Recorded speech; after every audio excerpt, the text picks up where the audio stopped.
like to start you, Nawal. Were people principally happy to be filmed so that knowledge about their misery will be known in Western countries? I've been reporting on the war since it began for the last 3 years. So I made multiple trips to Yemen, and it's been really interesting to see actually how people have become more open to speaking to the media, mainly because they're so desperate, because they feel like they're being ignored, because they've reached a stage where they really want to get their story out there, hoping that the world will wake up and do something about what's going on in Yemen. It's the poorest country in the Middle East way before this war began, but we never saw these horrifying pictures of starvation.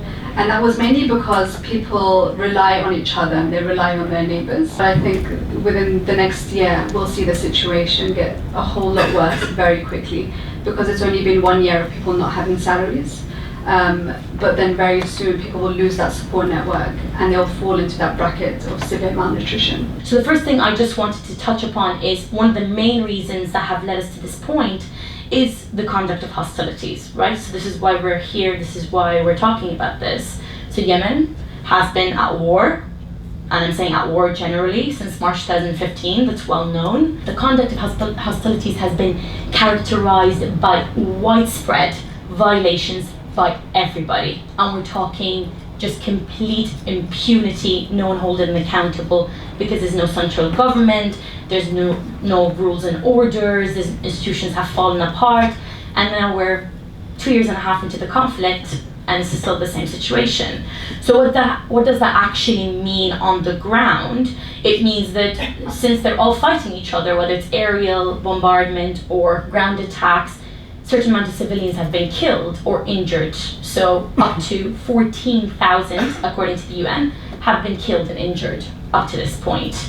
Up to 2 million have been displaced. I think we've seen over the last couple of years, especially in Saudi Arabia, the articulation of what we call religious nationalism on a very vocal, overt basis by the new rulers of the state. There is the projection of themselves as defending the Sunnis of the Middle East against their Shia rivals. That said, I think everybody in Saudi Arabia, including at the very top of the pile, recognise how badly the war has gone in Yemen. They weren't expecting a 3-year aerial bombing campaign. So the problematic nature of this is not just perceived from the humanitarian standpoint or the human rights standpoint.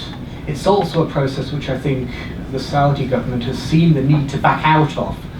But it can't do so without, in that sense, losing face, losing the credibility of political leaders. But that's where we are. That's why we've been in this conflict for 3 years, and why there is so limited a prospect of its culmination.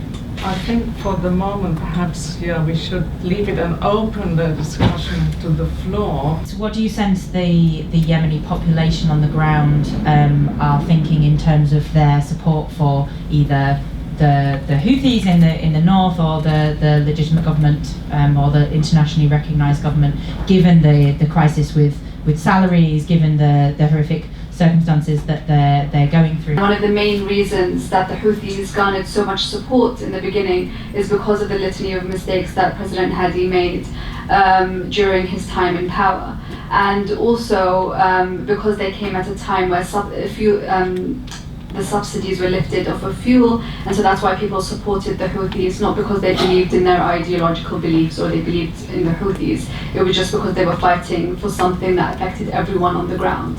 Over the course of the war, I think the more the airstrikes were heavy on the north of Yemen, the more people supported the Houthis, because they felt like they were the only force on the ground that were fighting against the strikes that were coming down from the air. Just like we saw across the Arab world following the Arab Spring, after a lot of conflict following the Arab Spring, people started to want the previous dictatorships to come back, because they associated them with safety and stability and security, and that's what happened in Yemen. And so now what you see is a lot of people that went out on the streets in 2011 against Ali Abdullah Saleh are now wishing that he will come back. And this is actually happening across the country, shockingly.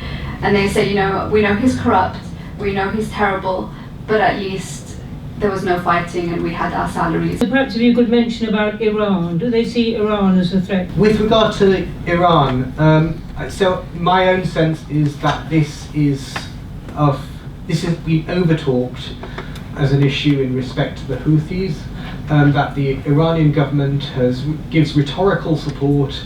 It makes limited attempts to give weapons to them, but it's actually relatively disengaged from its support for the Houthi movement, and always has been. I mean, the Houthi movement, Ansarallah, began as a rebellion without any external support in 2004. One shouldn't see them as a proxy movement for the Iranians. One shouldn't see them as being just a tool in a strategic game that's played out across the Gulf region.